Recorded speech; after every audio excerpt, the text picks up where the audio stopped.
Welcome to InterPartyConflict, the podcast where we answer your questions so you can have the best tabletop gaming experience possible. My name is Gabe. And my name is Jeff. And we're going to answer your questions today. But first, I have a question. Jeff. Yeah. How are you doing today? Oh, I'm doing pretty well. How about yourself? Doing pretty good. Been a little frustrated trying to get stuff done this last week before the end of my break. By the time this episode goes out, actually, my very long Christmas break will... it'll be one day before my break is over. Oh, so. Dang. That's not long enough. I know. It's been nice though. Like Sure. Seriously, it's felt like it's been really, really long because I've done so many things over this break. Yeah, gotten a lot done. Speaking of which, I've recorded a lot. Yeah. Oh yeah. You just a few days ago, we recorded the first session of our actual play podcast. Right. Listeners, don't expect that anytime soon. Probably not for a few months at least. But we got you. We got Justin from Crit Academy. We also got our good friend Dave, and we played like about 8 hours worth of D&D that day, or at least we got about 8 hours worth of audio. Yeah. It's going to be somewhere between I'd say 6 and 8 hours. So goodness. I'm hoping to get 6 episodes worth out of that, and then I'll be releasing them every 2 weeks. So like about maybe 3 months worth of episodes, and then hopefully in that time we can schedule a time to play more and then record more. And so on. Yeah, because it's like it's a separate project. It's going to take a little bit of extra time to get it all put together. Mm-hmm. Plus, you were thinking about doing like sound effects and stuff. Maybe. Yeah, I would like to put sound effects and or music. Mm-hmm. I don't want to overdo it, of course. But, I do think especially some scenes in particular, would be better suited with just like a little bit of something extra. Yeah. So look forward to that. Yeah. I think it went really well. I think it was a lot of fun. We got there were some good goofs in there. There was also a lot of just interesting role play. Interesting everything. So I think we had a pretty good time. Yeah. So wait just a few months, and then hopefully it'll all be good, and I'll be coming out for everybody to listen to. I think once Gabe gets started working on that, he'll get too excited not to put it out. So I don't think you guys will have to wait too long. Sure. I also want to mention that as of a few days before we recorded this, we are now making a profit on this podcast. It's only been 2 years, and now we've made like $40. Well, and that's, again, assuming we do not value our time. That is correct. And also, I guess that was before like our beginning of the year expenses come through, like the podcast hosting and stuff. So actually, we might not have made any money yet. Tune in next month and see if we have made a profit. We're getting there. We're getting there. Yeah. But hey, we do the show because we like doing it, not because of money. But hey, money would be nice too. Sure. And I mean, like, it's more just a sign of like the fact that we've been doing this for so long. Yeah. It's just we're having a good time. So. Mm-hmm. And really, it's all thanks to you guys, to our listeners, especially our patrons. All of you guys who have been leaving reviews, who have been telling friends about it, all that stuff. Mm-hmm. So thank you all for listening. Yeah, thank you very much. You want to go ahead and get into the episode? Yes. Is that a no? That's a yes. I just usually know what comes after this. Oh. This is the part. See, we usually cut this part out. This is usually the part where I grab a squirt bottle and I squirt Jeff in the face with it. No. What if I actually did that? Stop. No, I'm just dreading the dragon's horde as usual. Jeff, wait, shh. No spoilers. Sorry, everybody. Right. So, Jeff, I have in my hand a bunch of cards. Okay. And I'm holding them up. Yep. And the joke here actually is that I'm holding them up in a way so that I can see them and you can't. Pick a card. All right. This one. Okay. Alrighty. Okay. So look at that card. I want you to memorize it. Don't show it to me. Okay. Do you know what that card is, Jeff? Yeah, I know what this card is. It's the 4 of spades. Because I was looking at it. Right, you were looking at it. Okay. But do you know what the 4 of Sure. Do you know what the 4 of spades means? What does the 4 of spades mean? It means that you get one free trip, and you know where that trip goes? Where's that?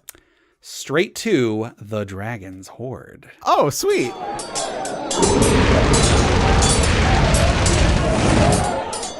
Yeah, it's nothing bad. Okay. I'm not going to trick you into talking to a 30-foot tall red scaled individual.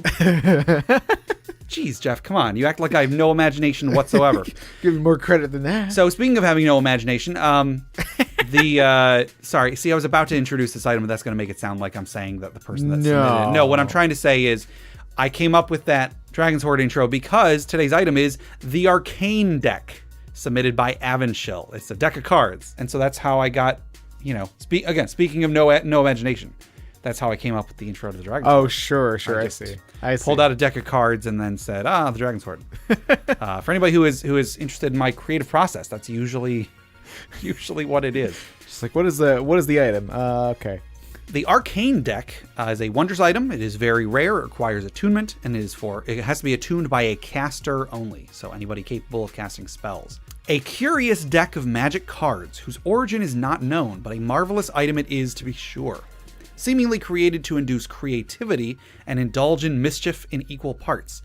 Those attuned to this deck of cards may not be much of a show-off at first, but will be enticed to after learning of its wondrous benefits. The cards come in a light brown leather carrying case that can be looped onto a belt comfortably.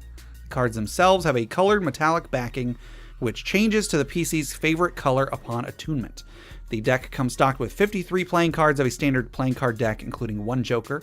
When attuned, the PC can manipulate the cards to float around them at will in whatever manner they choose. Ooh. Additionally, after attunement, the PC is bestowed the following benefits.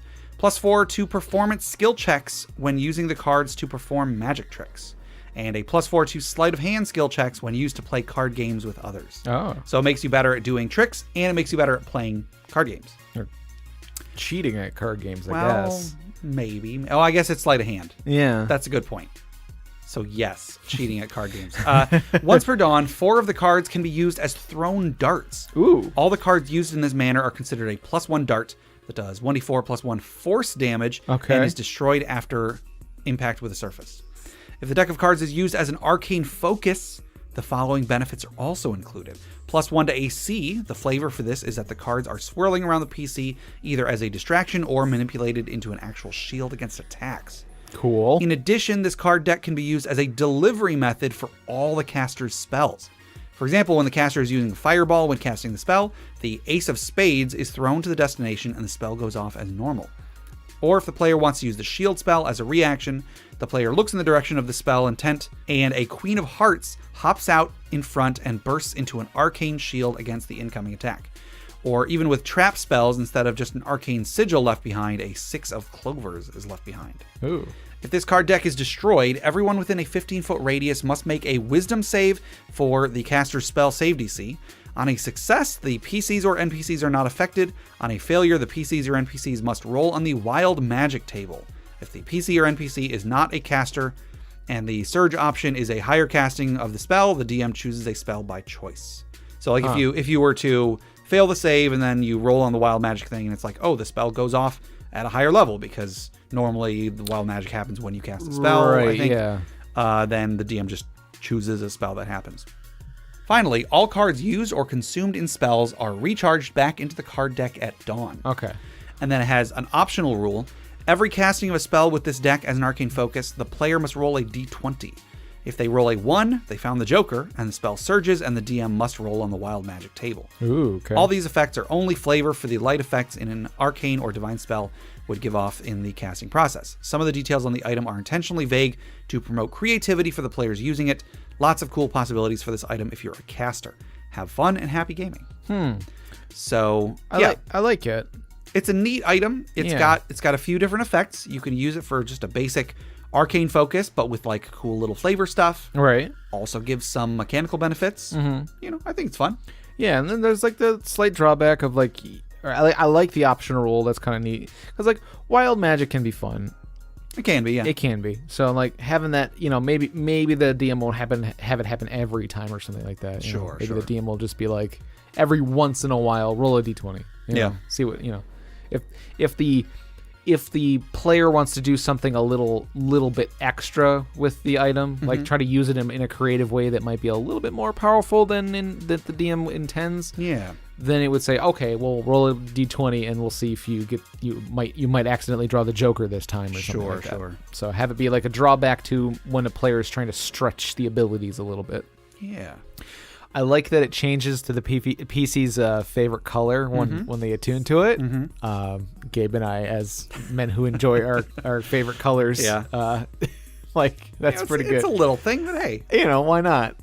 I feel like why not have that happen for all Magic items? It's not a bad idea. Back in 3rd edition, there was a rule in the Dungeon Master's Guide, I think in the Magic item creation section, that it was a weird rule because it's like, how do you enforce this? It's just like, it said something like a full 30% of all Magic items give off light like a torch. Oh, right, yeah. It was a huge number considering the fact, like, how many times have you encountered a Magic item that glows like a torch? I mean, it definitely happens, but it's not. But like, it's almost never. I would say it's maybe like once per campaign, maybe. Sure, yeah. Not 3 out of 10 times. Yeah, and I mean, like, just having an item that's always glowing it's a liability. Like, it's like, well, if anybody wants to be stealthy ever, it's kind of a difficult thing. Right. I mean, I would like it if it was a hard and fast rule. Like, there has to be this many items that glow like a torch, because I like the idea of Magic items being visibly magical. Sure, yeah. But, nobody enforces that. Yeah. I don't know if I've ever, like, played in somebody else's game that I got a Magic item that glowed like a torch. I don't know. There's something to be said about like a glowing sword is like really cool and it stands out and you're like, wow, okay, yeah, that's probably a pretty cool item. Yeah. But there's something to be said about like just like a very mundane looking item that has like crazy powerful abilities. I don't know. You just find like you find a stick on the ground, but it's like a rod of it's an immovable rod or something like that. Sure. Have you seen the movie Willow? Very long time ago. Okay. You should watch the movie Willow. It's real good. But in that, the super powerful magic wand that Willow recovers, I don't recall it's been a while since I've seen it too, so no shame. But however he recovers it, he recovers this magic wand and it's basically just a stick. Yeah. It's just like a gnarled looking stick, but it's it's a magic wand. So, I mean, there's different ways to interpret different Magic items, but anyway. Yeah, no, I really like this because it has multiple uses. Like it's the performance and sleight of hand checks are really neat. Yeah, those got some good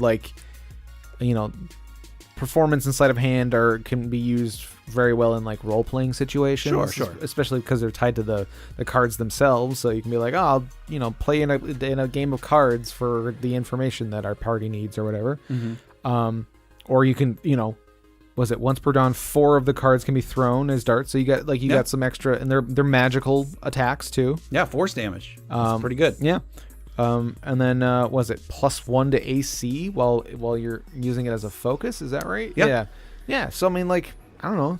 It's a good item. It's definitely a good item. What is it at? Very rare? Yeah, I'd say that's about right. Yeah. Casters only. Yeah. No, I like this a lot. Yeah, no, it's definitely a cool item. It's got enough going on that it's not too it's fairly focused, but it's also, it's got a few extra little cool things too. Right, yeah. Like it's one of those items that the player's not going to forget to use. Right. There's enough definitely. There's enough you can do with it, and there's enough like creative things you can do with it that the player is going to be. It's a lot less likely for the character to forget that they have it in their pack.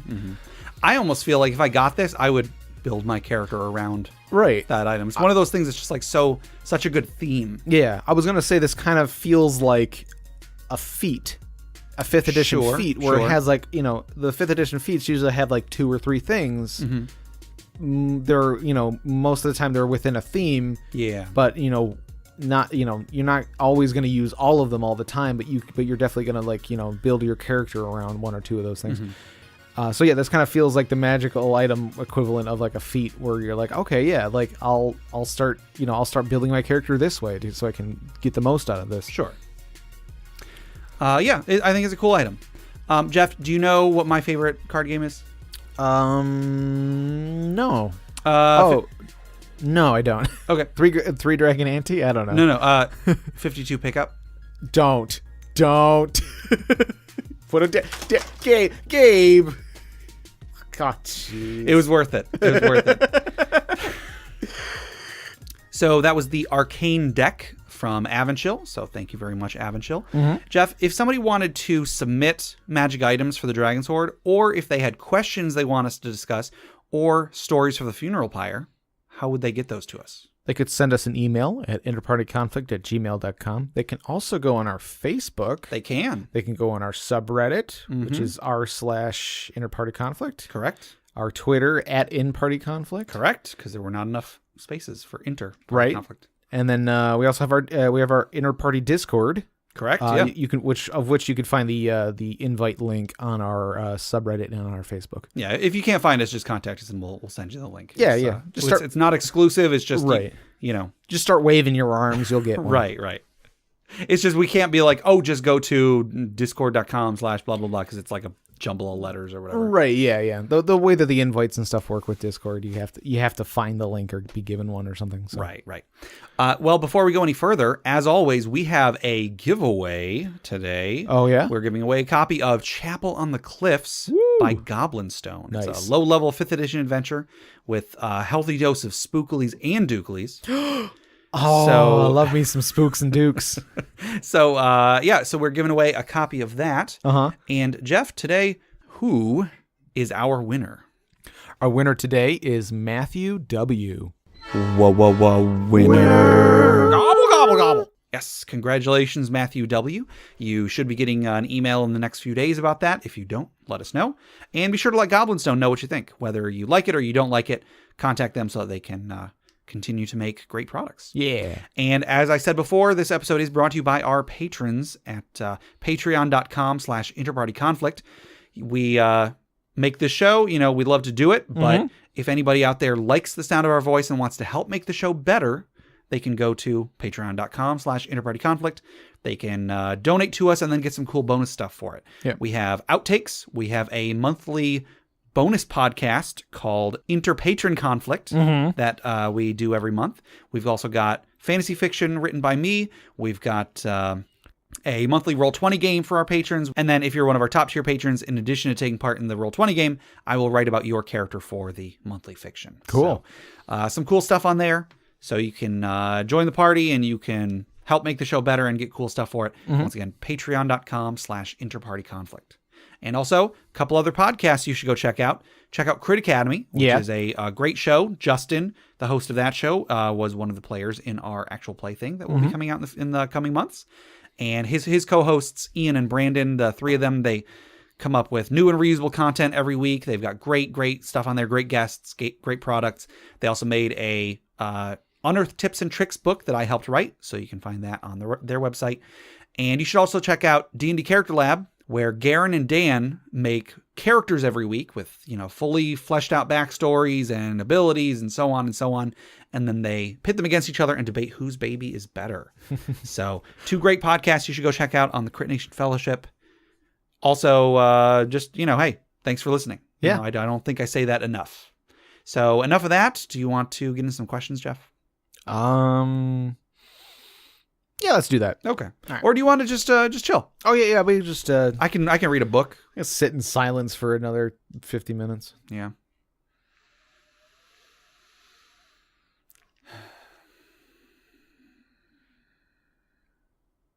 Now let's do some questions. Okay, that's fine. Yeah, that's probably a good idea. Our first question comes from Sean M on Facebook. How would you deal with superheroes in a fantasy setting? Yeah. So this question, I sort of asked Sean exactly what he meant, and I guess he kind of meant a lot of broad things with this. Sure. And so I figured rather than try to narrow it down to one thing, we could kind of talk about all of them. Yeah. So I was wondering whether the question was more like, what happens if Rift opens up and Wolverine gets pulled into Faerun? Sure, right. Or was Sean talking about, people in a D&D world suddenly start getting non-magical superpowers, like they start mutating or something like that. Right, yeah. And, I kind of like both those topics. Sure. So we can cover both of those. I mean, like in superhero settings and stuff like that, there is still magic. Actually, magic is one of the few things that Superman does not have a defense against. That is true. Superman is susceptible to magic, It's like just as much as anybody else is. yeah. So like, you know, he has defenses against like psychic powers, and he's just incredibly durable and strong and all that. But like, if something is like, he gets like hit by a magical attack, it's, you know, it's going to have an effect. Yeah. Like a magic sword can cut him just like a normal person. Sure. And, you know, so like magic kind of, you know, can meld in well enough with the superhero setting stuff. So I guess let's first say, let's say you are running a game where like a big rift opens up and a bunch of superheroes get pulled into a fantasy setting. Yeah, like the Justice League shows up in Faerun. Sure. Like, how would you run a game like that? Would you have the players? I mean, I guess the assumption here is that the players are going to be the superheroes, right? Because if they're not, I don't know. Okay. I almost feel like if that was the case, like it'd be fun to be like playing like Superman through Faerun or something like that for a bit. Yeah. But like I don't know. I feel like giving the players those powers, I don't know. Well, I guess it depends on how you would think things like how would a level 20 character match up against Superman? That's a good question. You know, it's like okay, who's stronger, Goku or Superman? They're from different, you know, works of fiction. It's really hard to compare the two. I mean, people have done it, and they've done the math, and, you know, it still could go one way or another, you know, depending on who you talk to. So, like, yeah, it's hard to really say. I just feel like if you, in most cases, you're going to say, okay, well, Superman's obviously going to just wreck house no matter what. He would, you know, he could pick up a red dragon and just snap its neck in a second. You know, it just what is he gonna do? But I think it still would be interesting to like introduce those kind of characters into that setting, and then like the players might like come across them. Sure. There are a lot of there's a lot of like Justice League I always feel like the Justice League is always ending up in some parallel universe. Yeah. Like they do that all the time. They're always in some parallel universe where like something's weird and different and we have to figure it out. And so like that's not really outside the realm of the Justice League. So like the Justice League ends up in Faerun, and they're like trying to figure out what the heck's going on without making too much of a fuss. And you know, there might be some evil from their world that also made their way into Faerun. Like if Lex Luthor ended up in Faerun, oh man, he'd be running the place in a few days. I mean, like, yeah, he's a super genius, and he knows like technology and stuff. Maybe the technology doesn't work quite the same way in Faerun. Okay. Like, you know, the like physics aren't exactly the same because, you know, we've talked about before, like reality versus, you know, the spell effects of like fireball. Yeah. Like the reality of fireball, if you lit a fireball in a hallway or whatever, that whole thing. What if Lex Luthor found a way to harness the power of diagonals being the same length?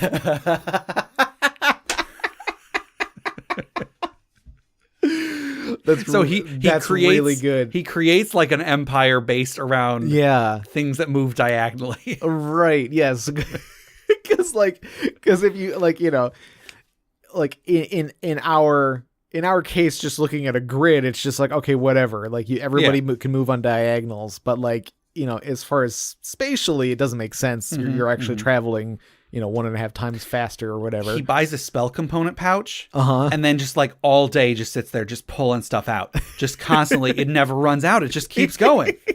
Now I want to play this character. Yeah. So like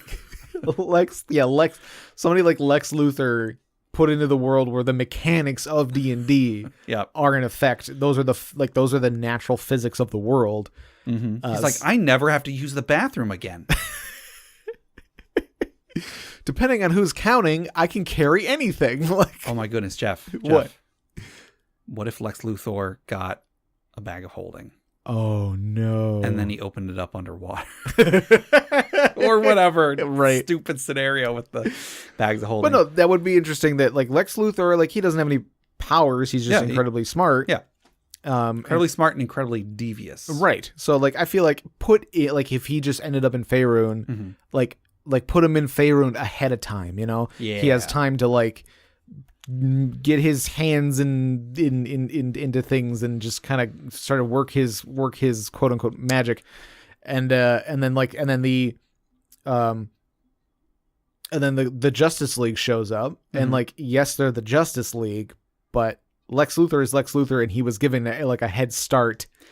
And the Justice League doesn't want to like disrupt the world that they're in because they're good guys. Right. That's one of the main weaknesses that like villains like Lex like to take advantage of is like, yeah, you don't want to disrupt this world, but I already have, and I'm going to use it against you. And then he could easily convince the people that the Justice League are bad guys. Yeah, they're demons or witches or whatever. Yeah, exactly.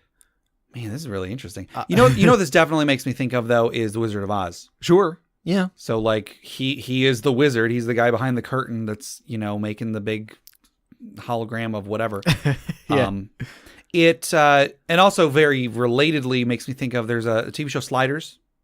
Do you remember Sliders? Delicious. No, I can't remember. Oh yeah, I know it. With Jerry O'Connell and Gimli. Yeah. What's his face? John Rhys Davies. In that the characters are Jerry O'Connell plays this science genius who they eat small burgers. That's the whole show. Yeah, they're at a little burger shop and they're eating small burgers every episode. All right, next question. Castle D&D fantasy. We got there. Oh my goodness, Jeff. But anyway, in the show Sliders, they in addition to or in place of eating small burgers, Jerry O'Connell creates this this device that lets them travel between alternate dimensions, and they very quickly accidentally get stuck, and then they have to they can still travel, but they don't know which world they're going to go to. So each episode they're going to one or more worlds just at random, hoping to eventually make it back home. And so you see lots of different parallel universes, many of which have like parallel versions of them, and so on. And one of them that they go to is much more superstitious. And they keep hearing about how there's like this evil wizard up on the hill or whatever. And so they, long story short, they go to this wizard on the hill.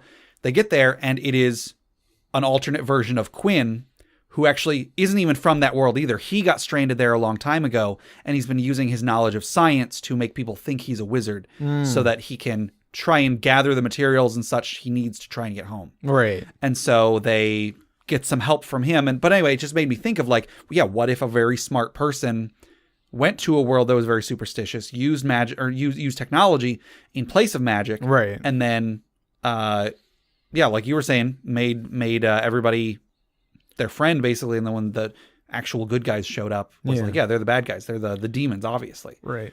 Yeah. If Lex was able to somehow develop technology in Faerun or something like that. And then augment himself and his whoever he's gotten to go onto his side and stuff like that, and the DM could have some fun with exactly how technology would work in. And I guess that's part of what this question is how would you put those sort of things in there?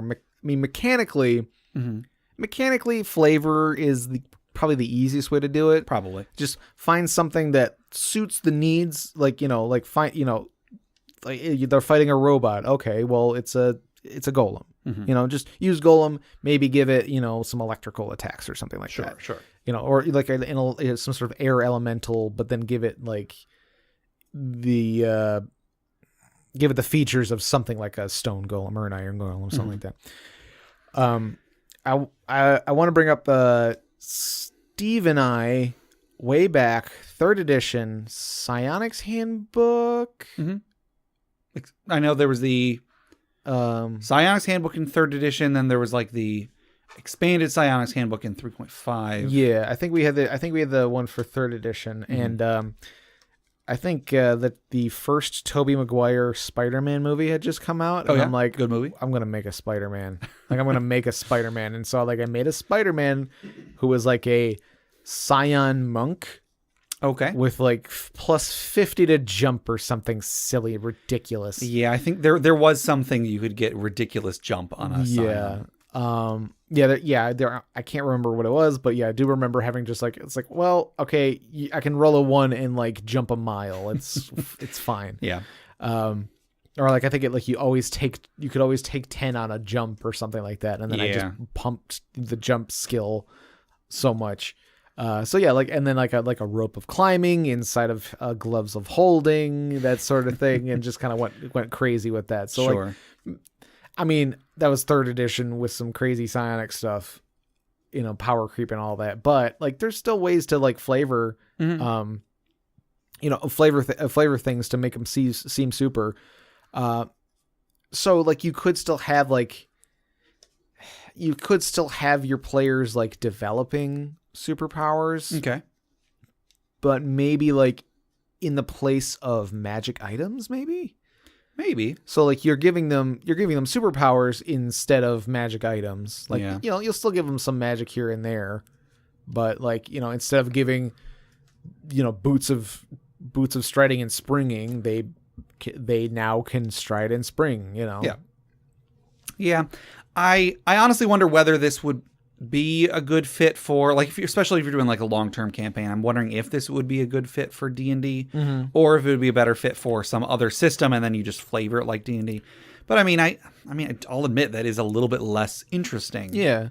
So like the idea of Faerun getting invaded by, Thanos or something, that's pretty neat. I never knew I wanted that until you just said it, Jeff. Although Thanos is the gauntlet, Infinity Gauntlet would not work in Faerun. Really? Yeah, because the Infinity Gauntlet, the Power Stones, they only work in the universe that they they originate in. So like there was an alternate gauntlet or something like that, and like they can't affect each other's universes and stuff like that. Interesting. So yeah, so that's like if you were to have superheroes show up in a game, that you could have some fun with figuring out how they would be able to, if it was like a villain, how they were able to manipulate people, if they were a hero, That's one of those, I feel like this topic by itself is just one of those like nerd what if things, which are fun. They're a lot of fun. These what if situations, like who would win sort of thing. Sure. But it's like, what would happen if Superman came to Faerun? Is the sun in Faerun the same thing as the sun in Metropolis? On Earth 743 or whatever the heck it is. Yeah. I think that's a Marvel thing anyway. Never mind. But in any case, like, what color is the sun in Faerun? What kind of radiation is it? Would he be more powerful? Would he be less powerful? Maybe that's a way to do it. He is a little bit less powerful. He's still got some strength, but not all of his strength. You bring him down to like a level 20 at most. He'd be like a level 20 fighter or something like that.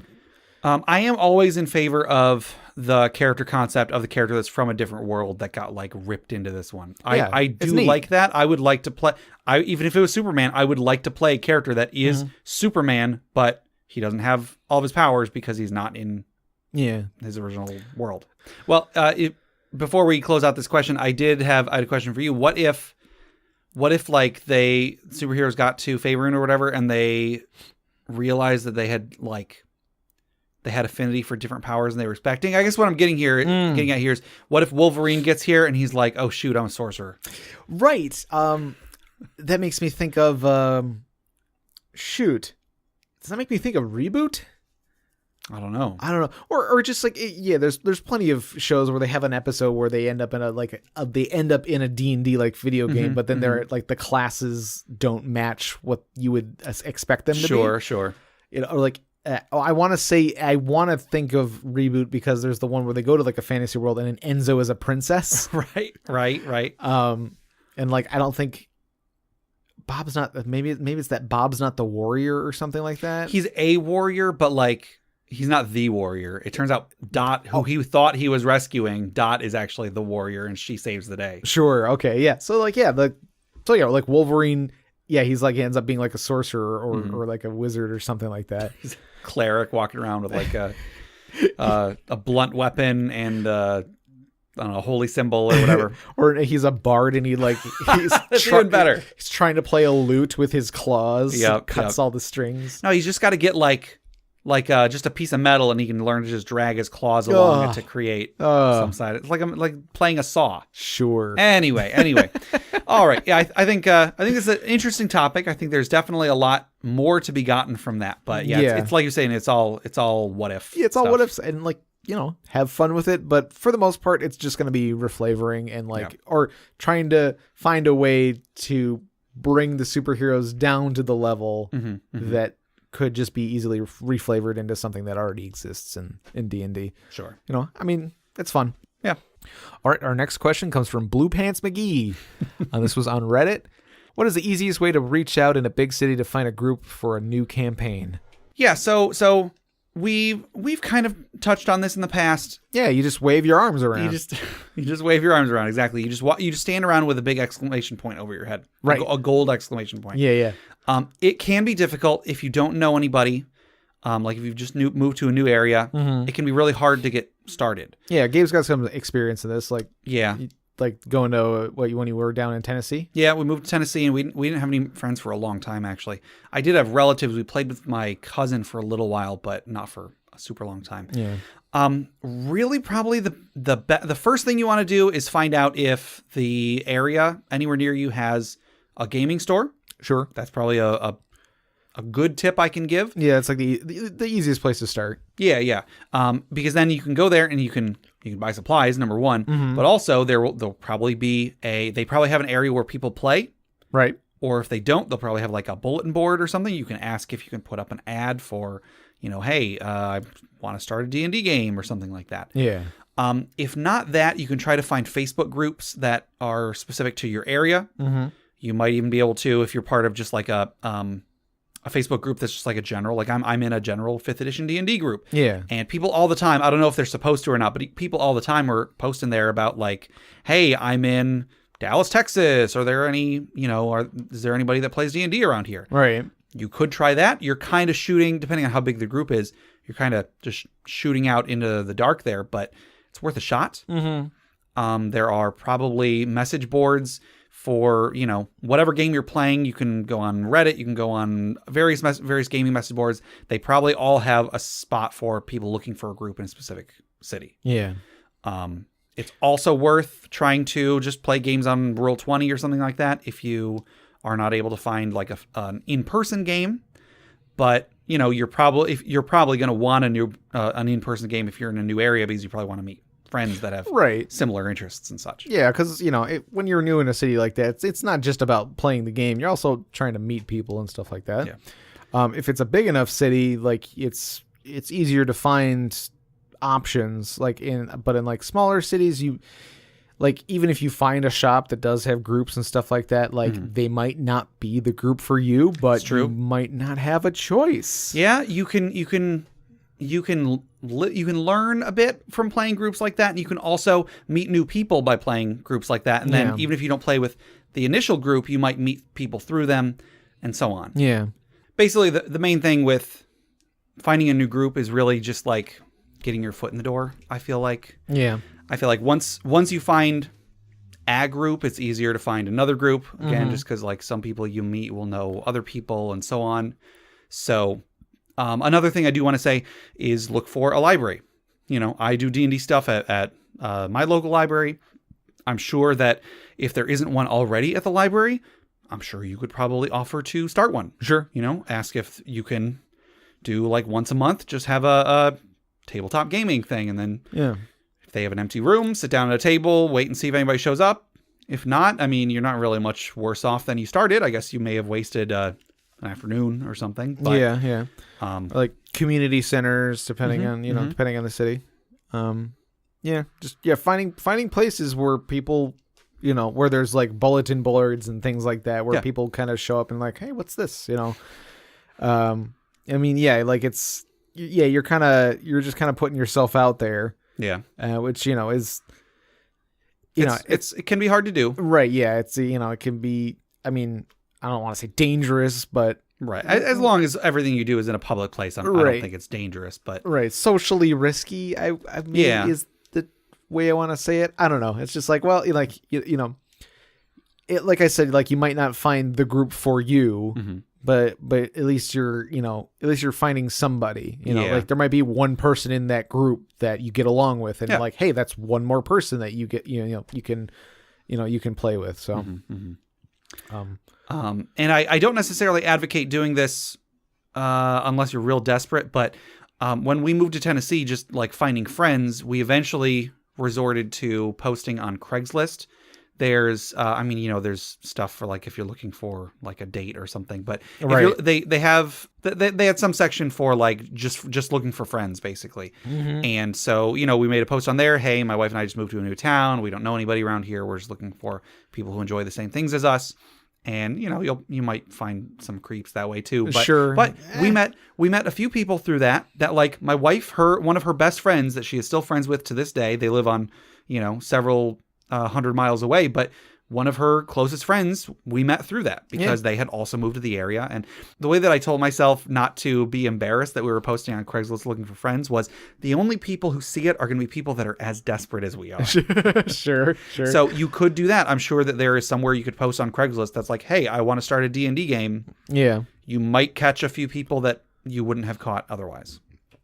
So really, it's just kind of go to where people go.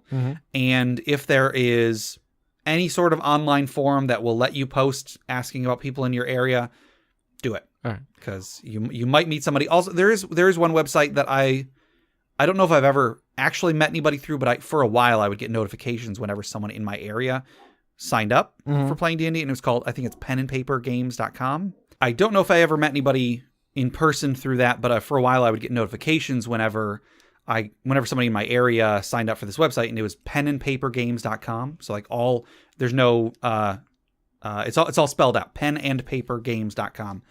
And I'm sure that there are other websites that do that. I'm sure most gaming forums do that nowadays, have like some sort of a group for some sort of an area for finding new players. But this one, like at the time, was one of the few, I guess. So that's one example, but I'm sure if you go looking, there will be there will be ways to do it. Or you just like go to find like a crowd of people and like roll a d20 on the floor and see which one of them like picks it up and says, "Oh, hey." Yeah, you could. I mean, this is probably the least amount of effort and also probably the least return. You could just wear a shirt with a d20 on it and stand around places. Yeah. I don't know. Or just sit in a coffee shop reading a player's handbook or something. There you go. My coworkers that I play D&D with, I met because I was at work with a player's handbook. Anyway, so yeah, if as long as you're looking, I'm sure that just look enough places and you'll find something. Yeah.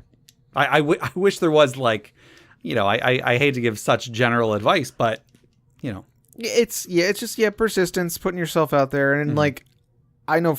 For myself, that's a very tough thing to do. That's a tall order. I know. Yeah, I know. It's hard. Like I haven't made very many new friends in like a long time. Like I've got like Griff, Griff and our other Warhammer buddy, Warhammer buddy. Warhamming. Yep. Delicious. Warhammer buddy PJ, like they're like the newest friends I've had in like I want to say like a decade. Like it's I don't know. It's tough. It's tough making friends with like similar interests and stuff and everything that like aligns up enough.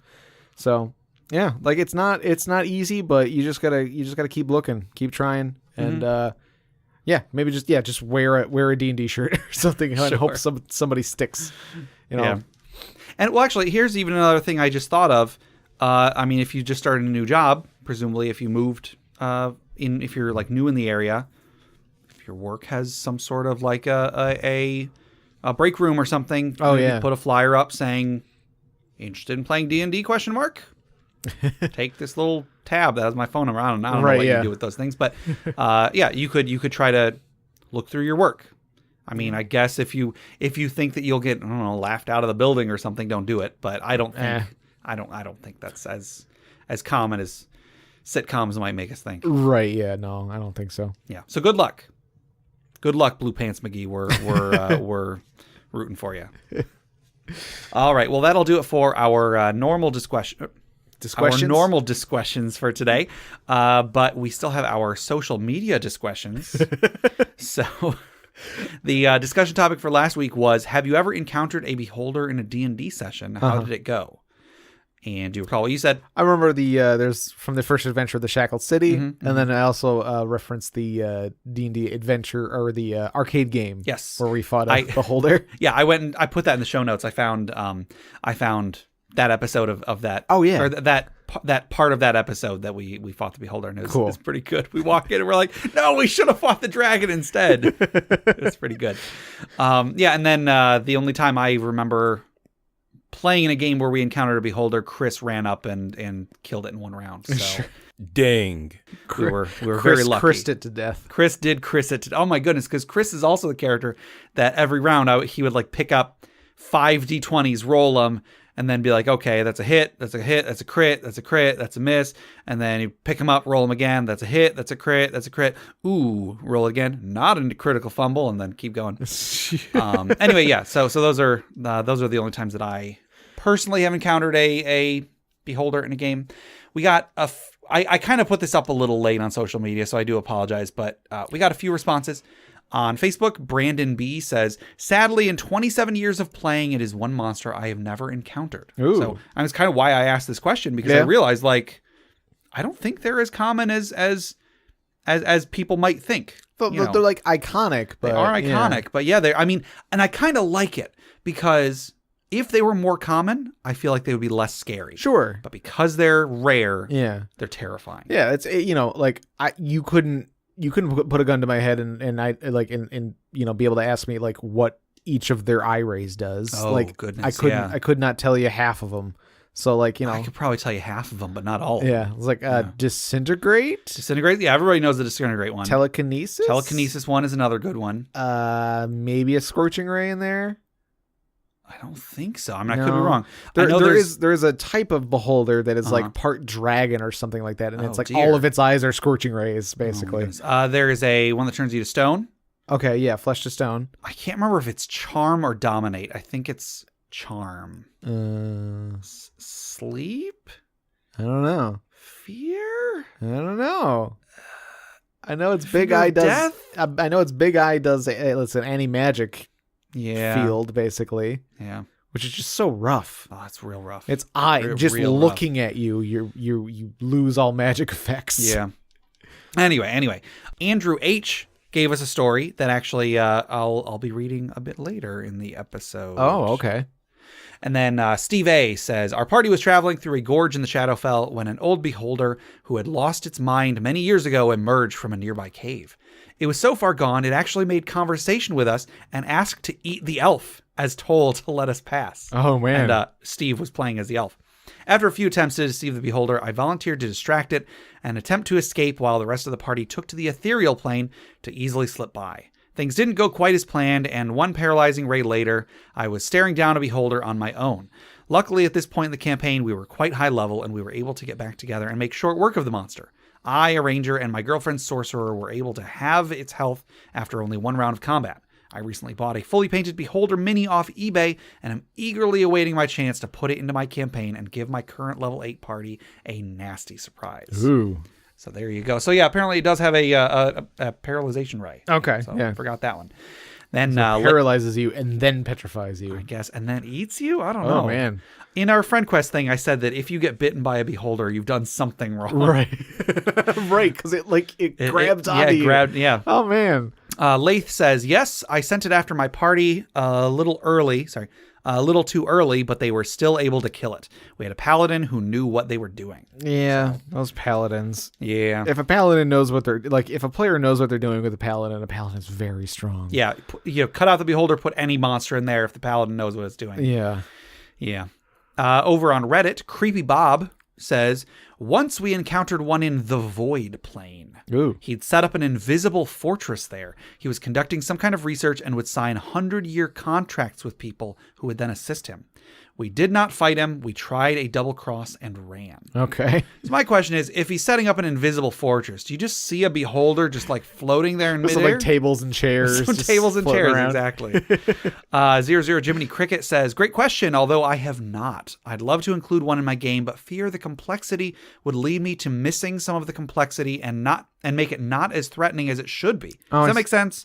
Yes, it does. Yeah, Yes, it does. Yeah, no, I get you. Like it's because a monster's so interesting, you want to do it justice. Absolutely. I think we had a question a long time ago that was like, how do you deal with a monster that has a lot of options or something like that? Right, yeah. And it is difficult. Like Yeah. you do have to work really hard, like you were saying, to do it justice, because you don't want, especially with a beholder, Right. you don't want to throw this like incredibly well-known deadly monster and then have the party be like, oh, that thing was real easy. And then afterwards you slap yourself on the forehead and realize, oh, I forgot half of its abilities. I Right. forgot it was an anti-magic cone or whatever. You know? Yeah.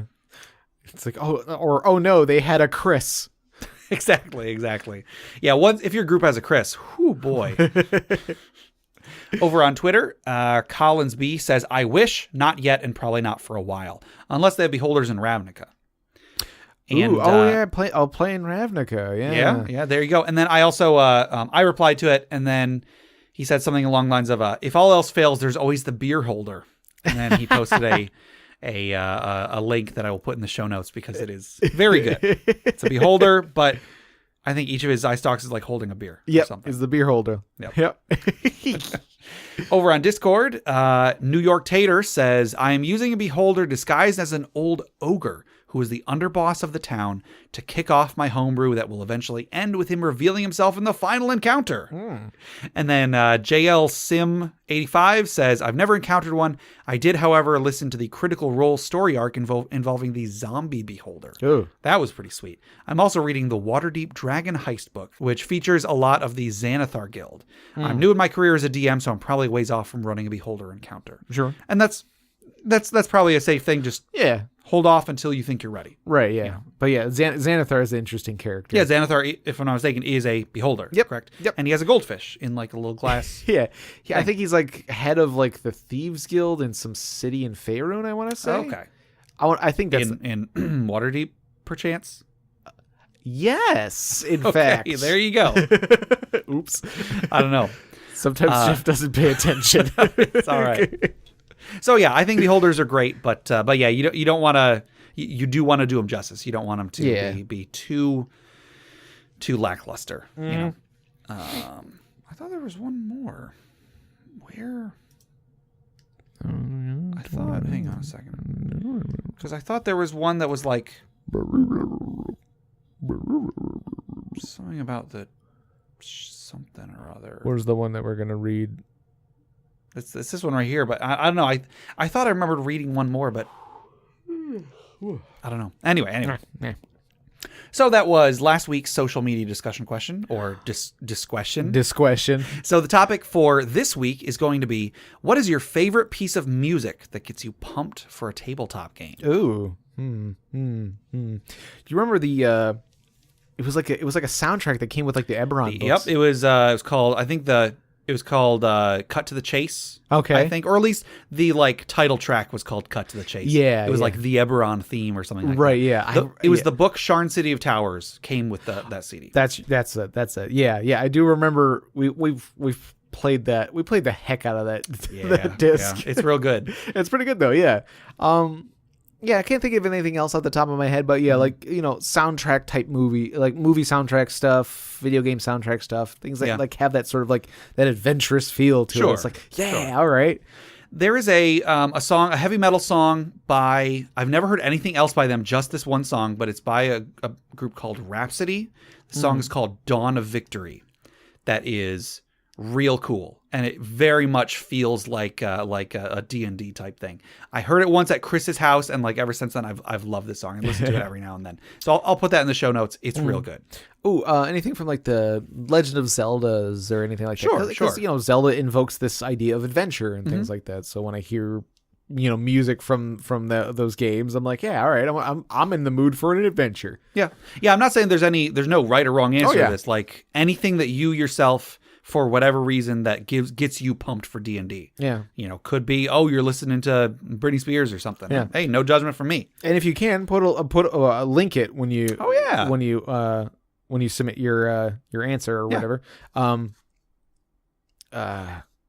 We'd love to listen to your whatever gets you pumped. Yeah. I want to hear it. I want more stuff to add to my playlist. There you go. All right. So with all of our questions out of the way, let's wind down a little bit. Let's take a deep breath. Say I did it right this time. And let's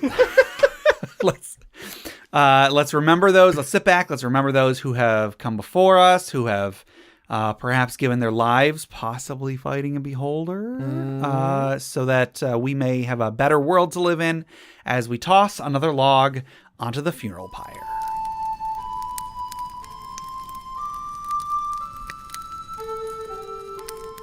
So this story was submitted on Facebook by Andrew H. And this was actually in response to our social media question for this week, but he said that it would make a good funeral pyre story. So Andrew says, in response to, have you ever encountered a beholder? I have indeed. Another friend and I were roaming across a bridge in the Underdark when a beholder rose from below. Corin Legallo, my halfling rogue bard, was chosen as his first target and failed the save to become paralyzed. His companion, Medrash the Bold, leapt from the bridge and clung to the monster's eye stalks. Corin once again failed his save and was subsequently hit by a petrification ray. Medrash, while atop the beholder, took up his great axe and embedded it into the large eye. Failing his save to stay atop the reeling creature, he slipped into the abyss. Corin could only watch as his friend fell away as the stone rose up to his waist, chest, neck. There he stood on that empty bridge for 350 years. It was not until an expeditious group found and cured him that he regained his composure, but it was at great cost. So for this, we shall raise a glass in memory of Medrash the Bold, who reminded us all that is the axe that is in the eye of the beholder. Clink. All right. Well, that'll do it for today. To submit questions for us to discuss, items for the Dragon's Hoard, or stories for the funeral pyre, please email us at interpartyconflict@gmail.com. For show notes, links to media mentioned on the show, and running lists of questions and magic items, go to interpartyconflict.com. Join the discussion on social media. Find us on Facebook, facebook.com/interpartyconflict, on Reddit at r/interpartyconflict, on our Interparty Discord, or on Twitter at InPartyConflict for our weekly social media questions. Your answers might end up on the show. Find us on iTunes, Google Play Music, Stitcher, YouTube, anywhere you download podcasts. Please rate, review, subscribe, or just tell a friend. If you'd like to support the show, check out the rewards at patreon.com/interpartyconflict. There's a few different tiers, so anything you can spare, even $1 a month, would go towards making the show better, and you'll get bonus content for it. Jeff, tell us about FriendQuest. FriendQuest is a YouTube channel where we play video games. We're playing, Griff and I were playing Oblivion. Oh, cool. Having a kind of a fun time with that, but not a lot of people are watching it. So gotcha. I might switch back over to Hollow Knight. So we'll see how that goes. Cool. I played a little bit more of Binding of Isaac as well. Actually, both of us did. Right, yeah. Oh, yeah. We played some co-op. Yeah, cool. It's crazy. Speaking of video games, check out my side project, the Arcade Memories Podcast. If you'd like to submit your childhood memories of going to the arcade, record them or write them to me at arcadememoriespodcast@gmail.com. Also, head over to bit.ly/interpartyconflict to take a short survey about our show. What you like, what you don't like, etc. And just for taking it, you'll get 2 free printable board games courtesy of Mary and Tom over at hollandspiel.com. And our music is made by Boxcat Games from Nameless the Hacker's RPG. So, Jeff, until next time, behold the end of the episode.